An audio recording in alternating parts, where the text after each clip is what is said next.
ৰেঙনি চেনেলত সম্প্ৰচাৰিত হৈ থকা ৰাসলীলা ধাৰাবাহিকখনৰ আজিৰ খণ্ডটো চাবলৈ বহুত বেছি ভাল লাগিব।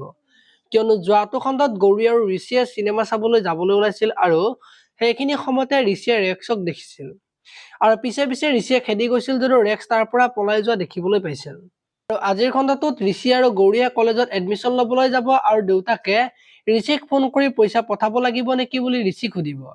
আৰু তেতিয়া ঋষিয়ে মোৰ লগত পইচা আছে বুলি ক'ব। এতিয়া বাৰু গৌৰী কলেজলৈ অহা যোৱা কৰোঁতে ৰেক্সে কিবা কৰিব নেকি দেখিবলৈ পাব আজিৰ খণ্ডটোত।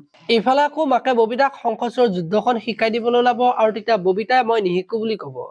আৰু সেইখিনি সময়তে দেউতাক আহিব আৰু কোনে কি নিশিকে বুলি মাকক সুধিব। আৰু মাকে ববিতাৰ কথা ক'ব আৰু তাই ভোক লাগিলে লৰ মাৰি দিয়ে বুলি দেউতাকক ক'ব। আৰু ৰাইজে কেনেকুৱা পাইছে মইনাৰ অভিনয় বুলি দেউতাকক সুধিব আৰু ৰাইজে ভাল পাইছে বুলি ক'ব। কিন্তু মইনাৰ ডক্তৰজনে আজিকালি মইনাক বৰকৈ ফোন কৰি থকা হৈছে, আজি আখাৰাতো দুবাৰকৈ ফোন কৰিছে বুলি মাকক ক'ব।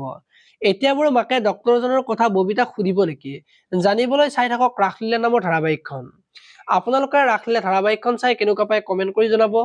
আৰু যদি আপোনালোকে এতিয়ালৈকে চেনেলটো ছাবস্ক্ৰাইব কৰা নাই তেতিয়াহ'লে চেনেলটো ছাবস্ক্ৰাইব কৰি ভিডিঅ'টোত এটা লাইক কৰি দিব। ধন্যবাদ।